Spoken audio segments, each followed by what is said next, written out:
Pemirsa, masih bersama kami dalam Habar Banjarmasin. Gesan pian yang hanya bergabung, berikut Habar Banjarmasin utama hari ini. Dimas Aprilianto Teja Eka Satria alias Dimas divonis hukuman mati oleh Majelis Hakim Pengadilan Negeri Banjarmasin Senin siang kemarin 30 November 2020.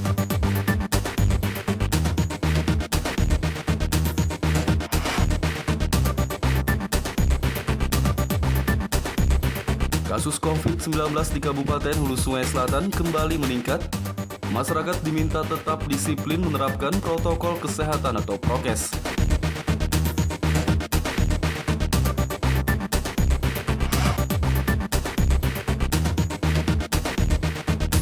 Simulasi pembelajaran tatap muka yang dilaksanakan di 4 sekolah menengah pertama SMP di Banjarmasin dihentikan. Karena sejak tanggal 30 November kemarin, para siswa menghadapi ujian akhir semester.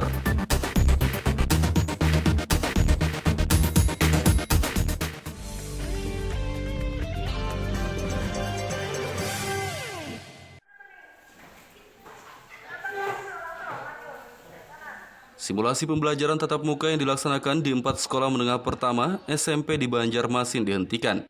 Karena sejak tanggal 30 November kemarin, para siswa menghadapi ujian akhir semester.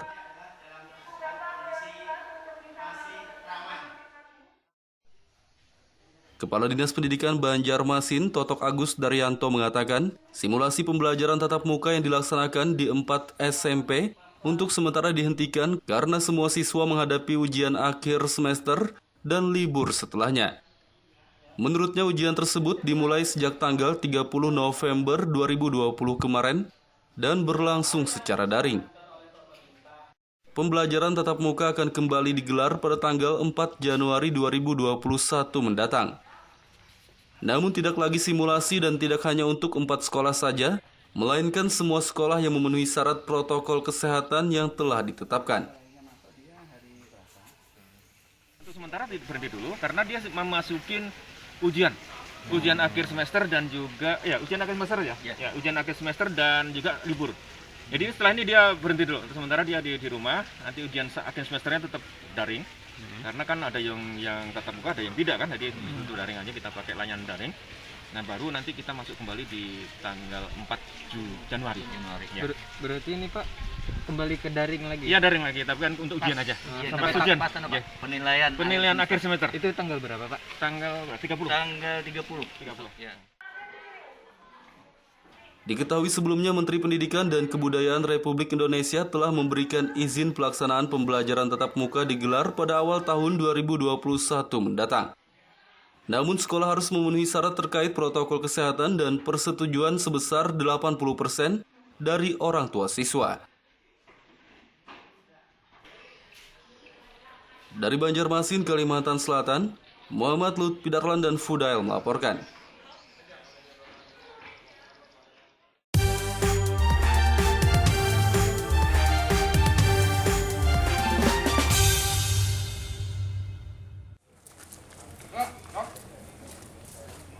Sebagai persiapan menjelang pemilihan kepala daerah Pilkada serentak yang akan berlangsung 9 Desember mendatang, Wakapolda Kalimantan Selatan Brigjen Pol Muhammad Agung Budijono memantau logistik Pilkada di Kabupaten Banjar pada Senin pagi kemarin.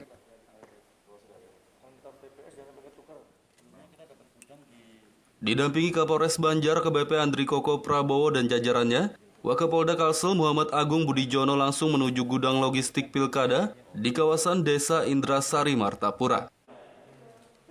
Saat melihat langsung logistik Pilkada yang disimpan di tempat ini, ia menilai persiapan dan kondisi logistik maupun tempat penyimpanan sudah cukup baik.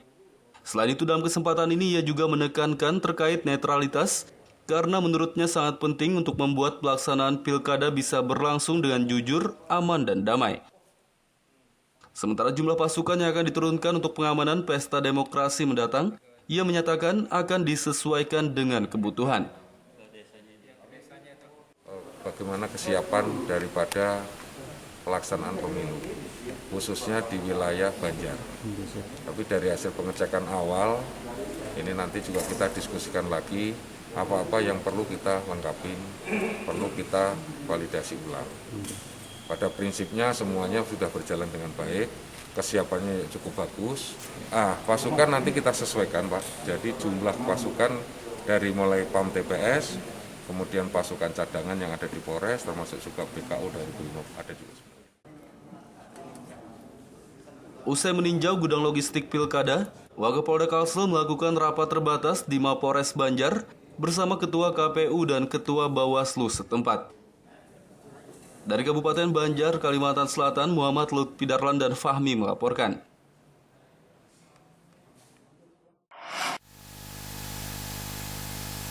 Guna mempermudah petugas kebersihan yang merasa terlalu jauh membuang sampah ke TPS baru di belakang gedung Taekwondo, Dinas Lingkungan Hidup menyediakan truk pengangkut sampah melalui program Surung Sintak.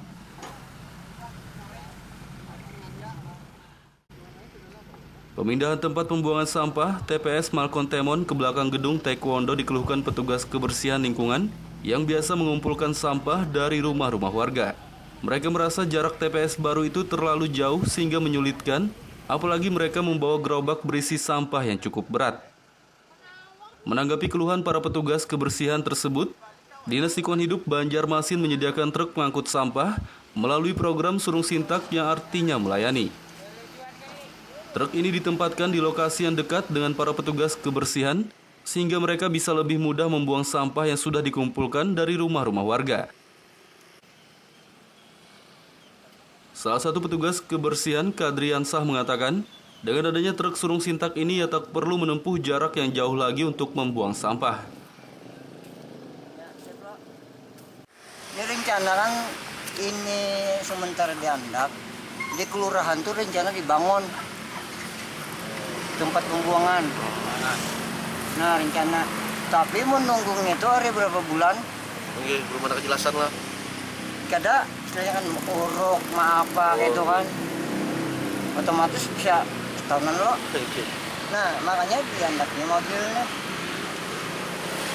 supaya nyaman. Kada ke taekwondo lagi lah. Taekwondo lagi, tapi banyak kadang-kadang taekwondo nang mana mambung siang. Serahkan oleh paman-paman gerobak, sintaknya diambil oleh petugas kita, langsung kita taruh ke mobil. Jadi ini tanpa TPS pelayanan ini. Sampah tidak sampai terdiam, sampah tidak dibuang sementara, tapi langsung diambil, diangkut di lokasi yang sudah ditentukan, di tempat di jalan di mana atau tempat mana yang sudah ditentukan mobil kita bisa melayani. Nah penting juga Surung Sintak ini ada jam layanan, jadi kita ngeling ke paman-paman gerobak, misalnya seperti di AKT kita layani jam 8 sampai jam 10 malam, itu sekitar 25 gerobak, cukup satu truk. Truk sampah yang disediakan dalam program Surung Sintak ini hanya beroperasi 1 unit dengan daya tampung sekitar 6-7 ton dan beroperasi dari jam 8 malam hingga jam 10 pagi. Dari Banjarmasin, Kalimantan Selatan, Muhammad Lutfi Darlan dan Fudail melaporkan.